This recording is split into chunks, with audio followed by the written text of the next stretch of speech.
سيدنا محمد وعلى آله وأصحابه أجمعين. اللهم صل على سيدنا محمد وعلى آل سيدنا محمد كما صليت على إبراهيم وعلى آل إبراهيم في العالمين إنك حميد مجيد. أعوذ بالله من الشيطان الرجيم. بسم الله الرحمن الرحيم. إنما المؤمنون الذين آمنوا بالله ورسوله وإذا كانوا معه على أمر جامع لم يذهبوا حتى يستأذنوه. إن الذين يستأذنونك أولئك الذين يؤمنون بالله ورسوله فإذا استأذنوك لبعض شأنهم فأذن لمن شئت منهم واستغفر لهم الله إن الله غفور رحيم. لا تجعلوا دعاء الرسول بينكم كدعاء بعضكم بعضا قد يعلم الله الذين يتسللون منكم لواذا فليحذر الذين يخالفون عن أمره أن تصيبهم فتنة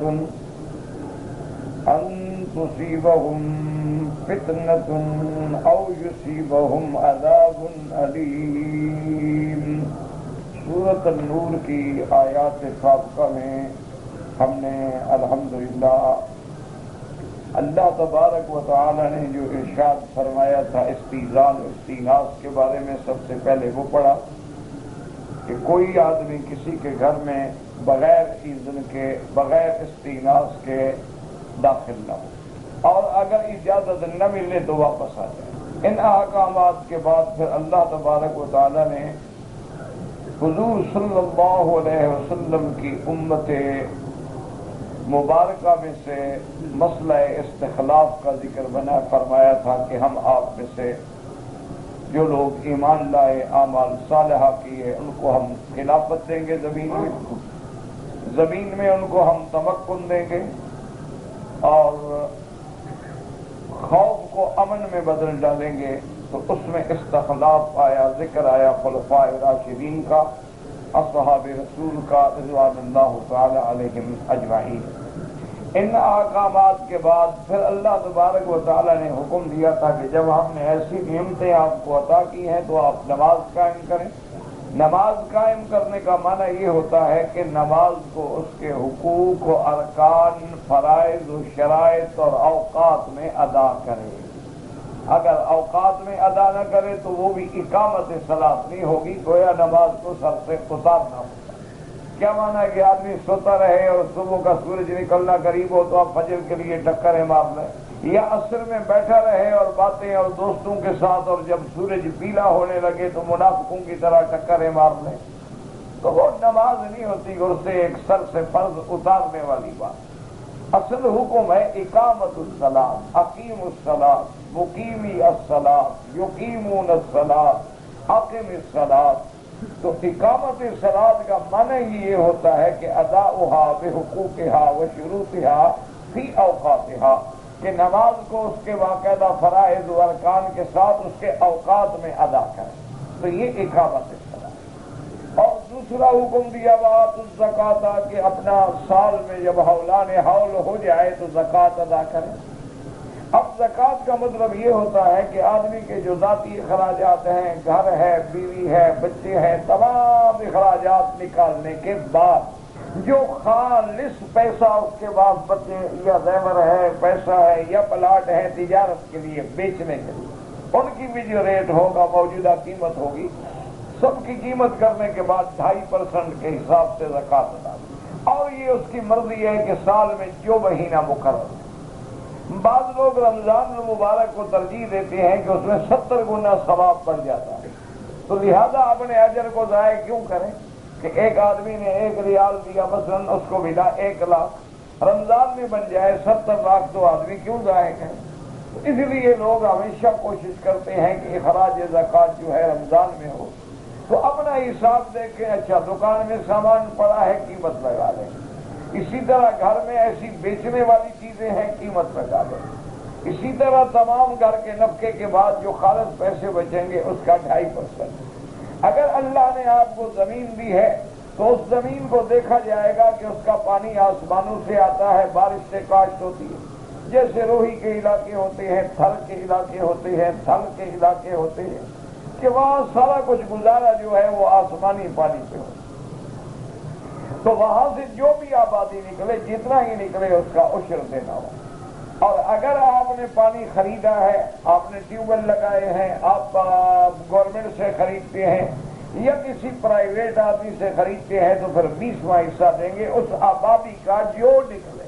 اب جو مقدر ہے وہ نکلے گا، گندم ہے، جو بھی چیز ہے جتنے نکلی اس کا 20واں حصہ جو ہے اللہ کے راستے میں دے۔ اس لیے فرمایا کہ وآتوا الزکاۃ، کہ نمازیں بھی قائم کرو اور زکاتیں بھی ادا کرو، وَأَطِیعُوا الرَّسُولَ، اور میرے پاک پیغمبر صلی اللہ علیہ وسلم کے حکم کی اطاعت کرو۔ کیا معنی؟ جن چیزوں کا حضور حکم دیں ان کی فرما برداری کرو، اور جن سے روکیں ان سے رک جاؤ، پھر اللہ تبارک و تعالیٰ تم پہ رحم فرمائیں گے۔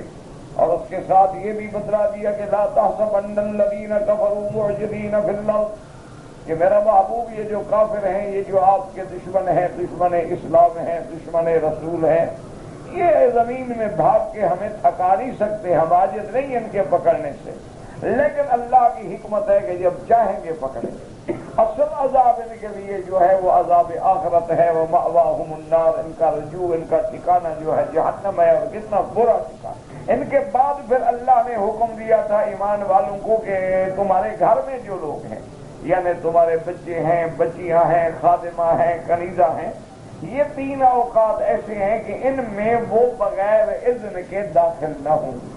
ورنہ گھر میں بچے ہیں، آ رہے ہیں، جا رہے ہیں، گھر کے اندر بھی جاتے ہیں، باہر بھی جاتے ہیں، باپ کے کمرے میں بھی جاتے ہیں، ماں کے کمرے میں بھی جاتے ہیں، سارا دن گھر میں کھیلتے ہیں، بھاگتے ہیں، دوڑتے ہیں، لیکن ان کے لیے بھی حکم دیا گیا کہ چاہے تمہاری اولاد ہے یا چاہے تمہارے خادم ہیں، ان 3 اوقات میں ان کو، حتیٰ کہ نابالغ بچے جو ہیں ان کو بھی اجازت نہیں ہے کہ وہ ماں باپ کے کمرے میں داخل ہوں۔ وہ 3 اوقات کون سے ہیں؟ فرمایا من قبل صلاۃ الفجر، ایک تو صبح سے پہلے پہلے، کیونکہ رات کا آخری حصہ جو ہے نیند کا غلبہ ہوتا ہے، میاں بیوی اکٹھے لیٹے ہیں تو ہو سکتا ہے کہ ان کا کوئی کپڑے وغیرہ کا کوئی مسئلہ ہو جائے۔ اور اسی طرح دوسرا وقت یہ ہے وَحِینَ تَضَعُونَ ثِیَابَکُم مِّنَ الظَّہِیرَۃِ، کہ جب تم دن کا کھانا کھانے کے بعد نیند کے لیے لیٹتے ہو، تو یہ بھی عام عادت عرب ہے کہ جب ظہر کے کھانے کے بعد تھوڑا قیلولہ سنت ہے، لیٹتے ہیں، تو اس میں بھی آدمی بے تکلفی سے لیٹتا ہے، زیادہ خیال نہیں کرتا ہے، آرام کرتا ہے، ریلیکس کرتا ہے۔ تو اگر کوئی بچہ داخل ہو تو ہو سکتا ہے کوئی کپڑا اترا ہوا ہے، ہو سکتا ہے وہ اس حالت میں لیٹا ہوا ہے کہ اس کو دیکھنا شرعاً جائز نہیں تھا۔ فرمایا ومن بعد صلاۃ العشاء، اور نماز عشاء کے بعد بھی، کیونکہ نماز عشاء کے بعد شریعت میں اجازت نہیں ہے کہ آدمی کس سے کہانیاں کرے، شریعت میں اجازت نہیں ہے کہ آدمی اپنے دوستوں کے ساتھ بیٹھ کے اوقات کو ضائع کرے، بلکہ اسلام کا حکم ہے کہ عشاء کے بعد جلدی سے جلدی آپ نیند کریں، جلدی سے جلدی آپ اپنے بستر پہ لیٹنے کی کوشش کریں۔ ہاں اگر میاں بیوی بات کر رہے ہیں تو اجازت ہے، طالب العلم اپنا سبق پڑھ رہا ہے یا مراجعہ کر رہا ہے تو اجازت ہے، لیکن وہ بھی ایک حد تک ہے، یہ طریقہ نہیں کہ ساری رات بیٹھا رہے، یہ شرعاً منع۔ اور جتنا جلدی سوئے گا نیند بھی کامل ہوگی، آرام بھی مکمل ہوگا، اور تہجد کے لیے بھی نشاط ہوگا، فجر کی نماز کے لیے بھی نشاط ہوگا۔ اور انہی اوقات میں آدمی میاں بیوی بھی بے تکلفی کرتے ہیں، تو ان اوقات میں داخل ہونا جو ہے، حتیٰ کہ اپنے لڑکوں کو، اپنے بیٹے بیٹیوں کو، اپنے خادمہ کو، اپنے کنیزوں کو بھی اجازت نہیں ہے کہ بغیر اذن کے داخل ہو جائیں۔ ان اوقات کے علاوہ لیس علیکم ولا علیہم جناح بعدہن، یعنی ان اوقات کے بعد ان کے آنے جانے میں کوئی گناہ نہیں۔ بچے ہیں گھر کے، آخر گھر میں نہیں آئیں گے، جائیں گے تو کہاں جائیں گے؟ طوافون علیکم بعضکم علی بعض، یہ ہر وقت آپ پہ پھرنے والے ہیں۔ اللہ نے فرمایا کہ ہم نے کھول کے آیات بیان کر دی ہیں۔ اللہ تبارک و تعالی علم والے بھی ہیں اور حکمت والے بھی ہیں، جو قانون بناتے ہیں وہ قانون بندوں کی خیر کے لیے ہوتا ہے، بندوں کی بہتری کے لیے ہوتا ہے۔ ان کے مستقبل کی حفاظت کے لیے ہوتا ہے۔ اور فرمایا وَإِذَا بَلَغَ الْأَطْفَالُ مِنْكُمُ الْحُلُمَ، اگر تیرے بیٹے بالغ ہو جائیں، جوان ہو جائیں، تو اب تو ان کو بغیر اذن کے گھر میں داخل ہونے کی بھی اجازت نہیں، یعنی اپنے گھر میں آ سکتے ہیں لیکن وہ بھی کھنکار کے آئیں تاکہ پتہ چلے کہ کوئی آ رہا ہے۔ اسی طرح حضرت عبداللہ ابن مسعود رضی اللہ تعالی عنہ صحابی جلیل ہیں، وہ اپنے گھر میں آتے، حالانکہ گھر میں بیوی ہے اور اس کے لیے کوئی ایسی پابندی بھی نہیں کہ خاوند نہ آئے، لیکن فرماتے کہ میں مناسب سمجھتا ہوں کہ دروازے پہ ذرا زور سے بات کر لی یا آدمی نے گلا صاف کر لیا تاکہ گھر والے مستعد ہو جائیں کہ بھی آدمی گھر میں آ رہا ہے۔ اسی لیے اللہ نے دوبارہ فرمایا کہ کذالک یبین اللہ لکم الآیات، اللہ نے اپنے احکام کھول کھول کے بیان کیے ہیں اور اللہ تبارک و تعالی علم و حکمت والی ہے۔ ہاں آگے ایک استثناء بیان فرمایا کہ وہ عورتیں جو بوڑھی ہو گئی ہیں اور اب ان کو خواہش نکاح باقی نہیں رہی، تو اگر وہ بغیر چادر کے، برقعے والی چادر یا بڑی چادر کے ایسے عام بیٹھی ہیں، مثلاً دوپٹہ ہے اور سلوار قمیص میں، تو آدمی آ جا سکتا ہے، اس لیے کہ اب وہ بڑھاپے کی اس منزل میں ہے کہ ان کے اندر جوانی کی طرف نہیں رہی، نکاح کی خواہش نہیں رہی۔ فَلَيْسَ عَلَيْهِنَّ جُنَاحٌ أَن يَضَعْنَ ثِيَابَهُنَّ، ان پہ گناہ نہیں ہوگا کہ اگر وہ بڑی چادر وغیرہ اتار کے بیٹھے، لیکن شرط یہ ہے کہ اپنے آپ کو غیر متبرجات بزینت، غیر متبرجات، متبرجات کہتی ہیں جو عورتیں باہر نکلتی ہیں بد سنور کے اپنی زینت کے اظہار کے لیے، ان کا یہ مقصد نہ ہو۔ اور فرمایا وَإِن يَسْتَعْفِفْنَ خَيْرٌ لَهُنَّ، لیکن اگر یہ بوڑھی عورتیں بھی خیال رکھیں کہ ان پر بھی کوئی آدمی داخل نہ ہو بغیر ان کی چادر اوڑھے ہوئے، تو زیادہ بہتر ہے۔ واللہ سمیع علیم، اللہ تبارک و تعالیٰ سننے والے بھی ہیں اور جاننے والے بھی۔ اس کے بعد پھر اللہ نے حکم دیا تھا کہ اگر جہاد ہے، کوئی نابینا ہے، لنگڑا ہے، معذور ہے، تو اس پہ گناہ نہیں۔ اسی طرح اللہ نے حکم دیا کہ مثلاً ایک آدمی کے ساتھ نابینا کھاتا ہے، اب نابینا ڈر رہا ہے کہ خدا جانے میں کہاں ہاتھ ڈال لوں اور گھر والے کو برا لگے، اور گھر والا ڈر رہا ہے کہ میں زیادہ کھا لوں اور نابینا زیادہ نہ کھا سکے۔ اللہ نے فرمایا چھوٹی موٹی باریکیوں کا فکر نہ کرو، اللہ دلوں کو جانتا ہے، تم کھلانا چاہتے ہو، وہ کھانا چاہتا ہے۔ کسی نے اگر ایک نوالا زیادہ لے لیا یا ایک نوالا کم لے لیا تو وہ گنے نہیں جاتے۔ اسی طرح لنگڑا آدمی ہے، وہ گھبراتے تھے کہ میں اگر بیٹھوں گا تو میں جگہ زیادہ روکوں گا، تو میں ایک مجلس میں رکاوٹ بنوں گا، لہذا میں ان باتوں کا رعایت اللہ نے عطا فرما دی۔ اور اسی طرح لوگ سوچتے تھے کہ یار ہم اپنے ماں باپ کے گھر سے کھانا کھائیں، ہمارا فرض تھا ماں باپ کو کھلاتے۔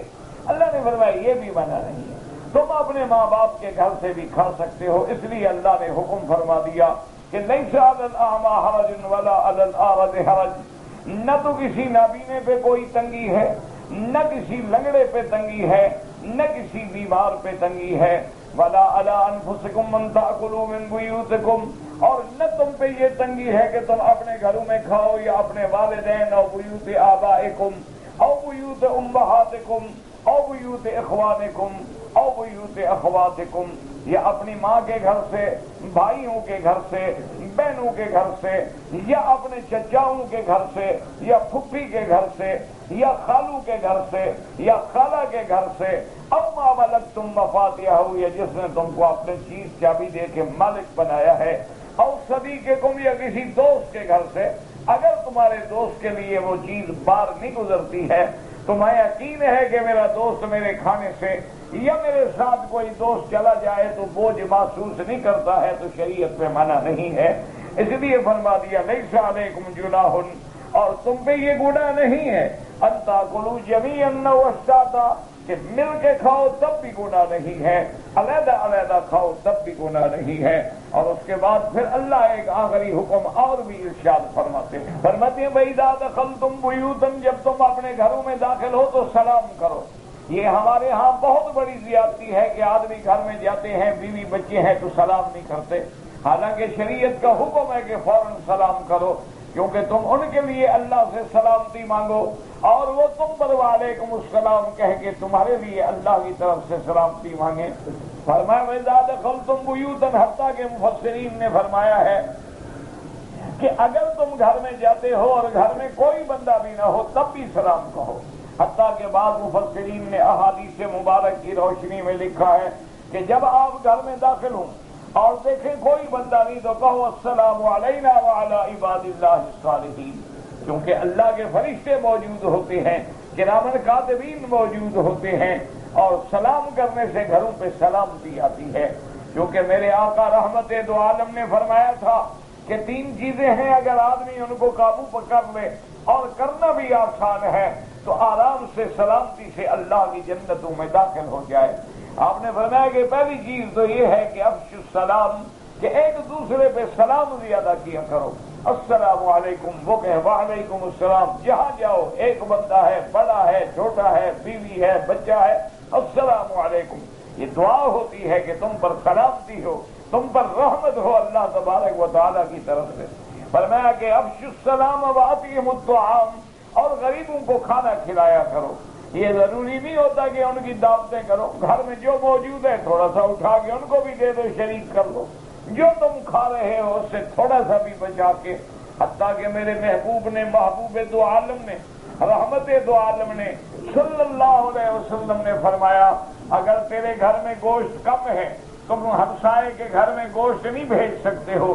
فرمایا یہ تو اللہ نے توفیق دی ہے کہ پانی زیادہ بڑھا دو، شوربہ زیادہ ہو جائے گا، جب شوربہ زیادہ ہوگا تو اسی کو تھوڑا تقسیم کر لو۔ تو مانا یہ ضروری نہیں ہوتا ہے تمہارے پاس ایک روٹی ہے آدھی غریب کو دے دو، تمہارے پاس تھوڑی سی کھجوریں ہیں وہ کھجوروں کو دے دو۔ اس لیے ایک حدیث مبارک میں لفظ آتے ہیں اتقوا النار، اپنے آپ کو جہنم سے بچاؤ، ولو بشق تمرۃ، اگر تم پوری کھجور کا دانہ نہیں دے سکتے ہو تو اس کا آدھا دانہ بھی خیرات دو، اسی وجہ سے بھی اللہ تمہیں جہنم کی آگ سے بچا لیں گے۔ حضور صلی اللہ علیہ وسلم نے فرمایا کہ افشوا السلام واطعموا الطعام، اور اس کے بعد فرمایا وصلوا والناس نیام، اور نماز پڑھا کرو اس وقت جب لوگ نیند میں ہوتے ہیں۔ کیا مانا تہجد کی نماز جو ہے یہ اللہ کو بڑی پسند ہے، اور یہ رات کا آخری حصہ جو ہے یہ رحمت کا حصہ ہے۔ اللہ اجلال نزول فرماتے ہیں کما یلیق بشانہ، آسمان دنیا میں تشریف لاتے ہیں اور فرماتے ہیں حل من مستغفر، ہے کوئی گناہوں سے معافی مانگنے والا، ہے کوئی رزق مانگنے والا، ہے کوئی اولاد مانگنے والا۔ تو یہ رحمت کی گھڑی ہوتی ہے، آدمی ریاض سے دور ہوتا ہے کہ کوئی دیکھنے والا نہیں۔ اب آدمی حرم میں نماز پڑھے سینکڑوں آدمی دیکھتے ہیں، ہو سکتا ہے دل میں خیال بھی آ جائے کہ یار سمجھے ماشاءاللہ مولوی صاحب بڑی عبادت کرتا ہے، لیکن رات کی تہجد کو تو کوئی دیکھنے والا نہیں۔ آدمی احتیاط کرے تو بیوی کو بھی پتہ نہیں لگتا، گھر والوں کو بھی پتہ نہیں لگتا، چپکے سے اٹھا وضو کیا اور اندھیرے میں کھڑے ہو کے پڑھنی شروع کر۔ یہ ضروری نہیں کہ اندھیرا ہو، مانا یہ ہے کہ کسی دوسرے کو ڈسٹرب نہ کرے، کسی دوسرے کے آرام میں خلل نہ آئے۔ اور تہجد کے لیے 8 رکعتیں ہوتی ہیں، لیکن تمہیں اللہ جس طرح توفیق دے، چاہے تو 100 رکعت پڑھ لو اور چاہے تو 2 رکعت پڑھ لو، اگر زیادہ بھی نہ موقع مل سکے تو 2 رکعت پڑھ کے نماز پڑھنے والوں میں اپنے آپ کو شامل کر لو۔ آج کل دیکھو نا، مثال کے طور پہ اگر اذان ہوتی ہے، اذان کا وقت ہوتا ہے مثلاً 5:30 بجے اذان ہوتی ہے، تو اگر آپ صرف 5 بجے بھی اپنا الارم لگا لیں، 5 بجے اٹھیں، آرام سے وضو کریں، تو نماز سے پہلے آپ 2 رکعتیں بھی پڑھ لیں گے۔ اگر آپ نے وتر نہیں پڑھے تو وتر بھی پڑھ لیں گے، تو گویا تہجد والوں میں شمار ہو جائے گا۔ تو ان چیزوں کا اللہ تبارک و تعالیٰ نے حکم دیا ہے، اور اس کے بعد آپ نے فرمایا جب تم ان چیزوں پہ عمل کرو گے ادخلوا الجنت بسلام، کہ اللہ کی جنت میں سلامتی کے ساتھ داخل ہو جاؤ گے، اللہ تبارک و تعالیٰ تمہیں جنتوں میں داخل فرما دیں گے۔ اسی لیے اولیاء اللہ جو ہیں، اسی لیے بزرگان دین جو ہیں، وہ اپنے ساتھیوں کی، اپنے مریدین کی، اپنے طلباء کی اصلاح کرنے کے لیے وہ بھی ہمیشہ اسی بات پہ زور دیتے ہیں۔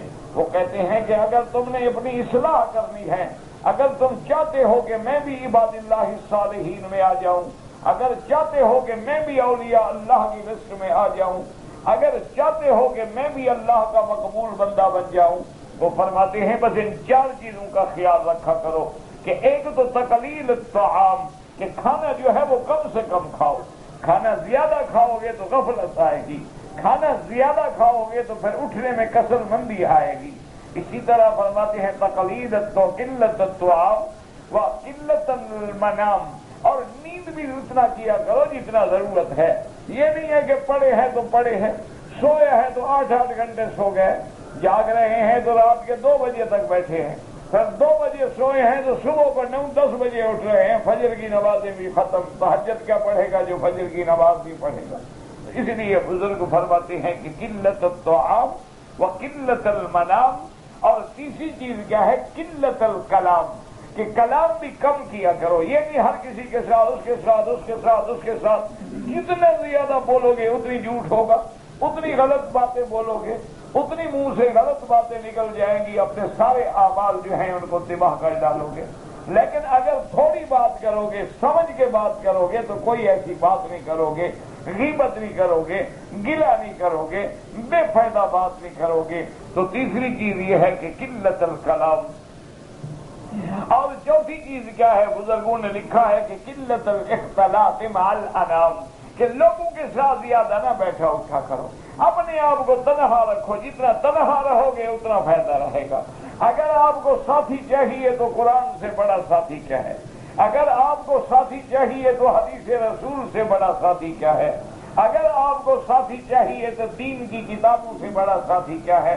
کتابوں کا مطالعہ کرو، تفاسیر کا مطالعہ کرو، احادیث رسول کا مطالعہ کرو، فضائل اور متقدمین، فضائل صحابہ کا مطالعہ کرو، فضائل چیزوں کا مطالعہ کرو. ان کے ساتھ اللہ کی رحمت سے دلوں کے اندر اعمال کا جذبہ پیدا ہوتا ہے، شوق پیدا ہوتا ہے، ذوق پیدا ہوتا ہے. تو ان 4 چیزوں پہ عمل کرو گے تو اللہ تبارک و تعالیٰ تمہیں بھی اولیاء اللہ کی صف میں اٹھائیں گے. ورنہ ہر مومن جو ہے وہ اللہ کا ولی ہے. اللہ ولی الذین آمنوا یخرجہم من الظلمات الی النور والذین کفروا اولیاؤہم الطاغوت یخرجونہم من النور الی الظلمات اولئک اصحاب النار ہم فیہا خالدون. تو اس لیے ہمیشہ ان چیزوں پہ خیال رکھو. تو اس میں بھی اللہ نے حکم دیا کہ گھر میں جاؤ تو السلام علیکم کہو. ایک صحابی کہتے ہیں کہ میرے رزق میں تنگی تھی، حضور پاک سے میں نے پوچھا. اب دیکھو کیسا عمل کا کتنا آسان وظیفے ہے. لوگوں سے پوچھتے ہو نا جی وظیفہ بتاؤ، رزق بڑھ جائے، تسخیر ہو جائے، پیسہ ملے، دولت ملے، اور حضور کے بتلائے ہوئے وظیفے سے کون سا وظیفہ زیادہ مؤثر ہو سکتا ہے؟ صحابی نے کہا کہ میں نے عرض کیا یا رسول اللہ، میرے کام میں برکت نہیں ہوتی، کاروبار میں برکت نہیں ہوتی، جو کام کرتا ہوں نقصان ہو جاتا ہے. آپ نے فرمایا جب گھر میں جاؤ، دکان میں جاؤ، سلام کرو، السلام علیکم، اور ایک دفعہ سورۃ اخلاص قل هو اللہ احد پڑھ لیا کرو. صحابی فرماتے ہیں میں نے حضور کے حکم پہ عمل کیا. چند دن گزرے تھے کہ اللہ نے میری زندگی بدل ڈالی. اللہ نے ایسی برکتیں دی کہ میں اگر مٹی بھی جا کے خریدتا تھا تو سونے کے بھاؤ میں گیا تھی. اللہ تبارک و تعالی رزق میں برکتیں عطا فرما دیتے ہیں. کیونکہ یہ سلام کیا ہے؟ وَسَلِّمُوا عَلَىٰ أَنفُسِكُمْ، مانا ہے ایک دوسرے پہ سلام کرو. انفسکم کا کیا مانا کہ جب تم دوسرے کو سلام کرو گے تو وہ بھی تو تم پہ سلام کرے گا نا. تو گویا تم اپنے آپ پہ سلام کر رہے ہو، اپنے آپ پہ سلامتی طلب کر رہے ہو. یہ تحیۃ من عند اللہ، اللہ کی طرف سے یہ تحیہ ہے، مبارکۃ طیبۃ کذالک یبین اللہ لکم الآیات. اللہ نے فرمایا اسی لیے ہم نے تمہارے لیے یہ احکام کھول کھول کے بیان کیے ہیں، لعلکم تعقلون، تاکہ تم عقل کرو، تاکہ تم سمجھ سکو کہ جتنے اللہ کے احکام ہیں وہ سب تیرے فائدے کے لیے ہیں، تیرے بھلے کے لیے ہے. اللہ کو تو کوئی ضرورت نہیں. دنیا والے قانون بناتے ہیں کہ چلو بھی ہمارا بھی فائدہ ہو، پارٹی کا بھی فائدہ ہو، لیکن اللہ جو قانون بناتے ہیں، اللہ تو غنی ہے، اس کو کیا ضرورت ہے کسی چیز کی. وہ تو سارا فائدہ تیرا ہوتا ہے، سارا دنیاوی اخروی مفاد جو ہے وہ تیرا ہوتا ہے. یہ سب کا آیات کا خلاصہ تھا جو ہم پڑھ چکے ہیں. اور آج کی آیات میں اللہ نے ارشاد فرمایا، فرمایا انما المؤمنون الذين آمنوا بالله ورسوله وإذا كانوا معه على أمر جامع لم يذهبوا حتى يستأذنوه إن الذين يستأذنونك أولئك الذين يؤمنون بالله ورسوله فإذا استأذنوك لبعض شأنهم فأذن لمن شئت منهم واستغفر لهم الله إن الله غفور رحيم. اب ان آیات میں اللہ نے فرمایا کہ میرا محبوب انما المؤمنون، انما حصر کے لیے ہوتا ہے کہ پکے مومن، سچے مومن، کھرے مومن تو وہ ہیں جو اللہ پہ، اللہ کے رسول پہ ایمان لائے. وَإِذَا كَانُوا مَعَهُ، اور جب وہ کھرے ایمان والے اللہ کے نبی کے پاس ہوتے ہیں، عَلَىٰ أَمْرٍ جَامِعٍ لَّمْ يَذْهَبُوا حَتَّىٰ يَسْتَأْذِنُوهُ، کہ اللہ کا نبی جب ان کو کسی اہم کام کے لیے جمع ہونے کا حکم دے وہ حاضر ہوتے ہیں، اور پھر اس مجلس سے اس وقت تک نہیں جاتے کہ جب تک اجازت نہ لے لیں. یاد رکھیں کہ حضور کے بلانے پر آنا تو فرض ہو گیا، اور حضور کی مجلس میں آنے کے بعد اٹھنے کی بھی اجازت نہیں ہے جب تک آپ اذن نہ لیں. لیکن یہ اس وقت ہے جب حضور نے کسی خاص اہم معاملے کے لیے جمع کیا ہو. ایک تو ویسے آپ آئے ہیں السلام علیکم چلے گئے کوئی بات نہیں. ایک یہ ہے کہ اگر اللہ کا نبی تمہیں کسی خاص، اس لیے کہ لفظ علی امر جامع، کسی خاص کام کے لیے جمع ہونے کا حکم دے تو جمع ہو جاؤ، اور اس وقت تک آپ کی مجلس سے نہ جائیں جب تک کہ حضور سے اجازت نہ لیں. اس لیے بعض علماء فرماتے ہیں کہ یہ آیات جو ہے ان کا تعلق جو ہے غزوہ احزاب سے ہے، جس کا نام غزوہ خندق بھی ہے.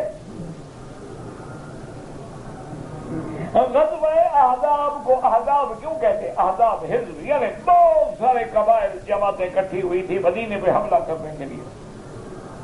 مشرکین کے بڑے بڑے قبائل جمع ہوئے، یہودیوں کی سازش تھی، مکے کے مشرکین تھے اور ان کے جو حلفاء تھے، سب نے کہا کہ بھی مل کے اتنی بڑی طاقت بناؤ کہ ایک ہی دفعہ مدینے پہ حملہ کرو اور ہمیشہ کے لیے ختم کر دو. کیونکہ جنگ احد میں اللہ تبارک و تعالیٰ نے مسلمانوں کے لیے بہت بڑا امتحان آیا، لیکن اگر آپ غور کریں تو اللہ نے فتح تو مسلمانوں کو دی نا، بندے شہید ہو گئے لیکن مدینے پہ قبضہ تو نہیں ہوا. مدینہ منورہ پہ تو کافر قبضہ نہیں کر سکے، خالی مکے لوٹا ہے. تو اس لیے اب انہوں نے سوچا کہ پہلے تو ہم ناکام ہو گئے ہیں، اب سارے قبائل اکٹھے کرو اور ایک ہی دفعہ حملہ کرو.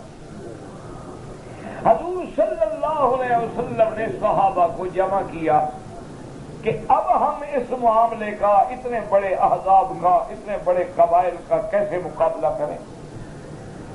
تو علماء فرماتے ہیں کہ یہ آیات اس وقت آئی کہ جو ایمان والے تھے وہ تو فوراً آ گئے، منافق بھی آ گئے، لیکن منافق بہانہ بنا کے کھسک جاتے تھے.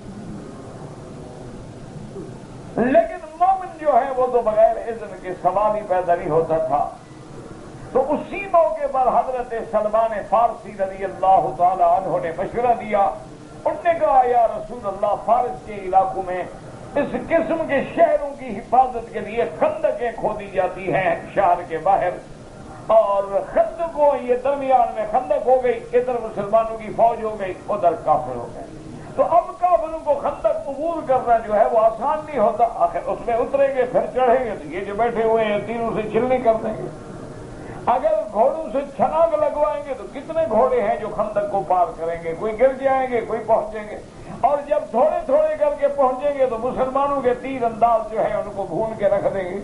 اس لیے انہوں نے مشورہ دیا کہ یا رسول اللہ، تو حضور نے قبول فرمایا. تمام صحابہ نے خندقیں کھودی، رحمت دو عالم خود خندق کھودنے میں شریک رہے. لیکن منافق پہلے تو آتے نہیں تھے، اور اگر آتے تھے تو تھوڑا سا 5-10 منٹ کام کیا، او مجھے سر میں درد ہو گیا، او میرے گھر میں تکلیف تھی میں جا رہا ہوں، بہانے بنا کے بھاگ جاتے تھے. تو اس لیے اللہ نے یہ حکم بھی بتلا دیا. اور علماء فرماتے ہیں اس سے یہ حکم بھی ملا ہے کہ اگر کسی عالم کی مجلس ہے، کسی بزرگ کی مجلس ہے، انہوں نے آپ کو بلایا ہے تو سلام کر کے اذن لے کے بیٹھیں، اور جانا ہو تو تب بھی ان کی اجازت سے جائیں، کہ یہی آداب ہے۔ اس لیے اللہ نے فرمایا میرا محبوب سچے مومن وہ ہے، لیکن ان الذین یستأذنونک اولئک الذین یؤمنون باللہ ورسولہ، اور میرا محبوب جو آپ سے اجازت لیں اور ہیں پکے مومن، جنہوں نے اجازت لی ہے آپ سے، یہی وہ لوگ ہیں جو ایمان لائے اللہ پر، اللہ کے رسول پر۔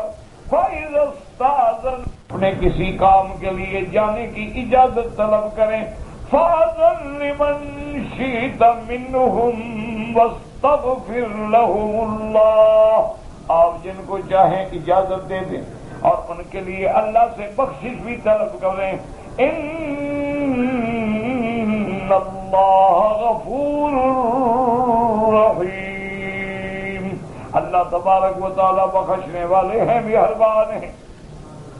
اب دوسری اور قرآن کی سورۃ النور کی آخری آیت میں فرمایا لا تجعلوا دعاء الرسول، لا تجعلوا دعاء الرسول بينكم كدعاء بعضكم بعضا قد يعلم الله الذين يتسللون منكم لواذا فليحذر الذين يخالفون عن أمره أن تصيبهم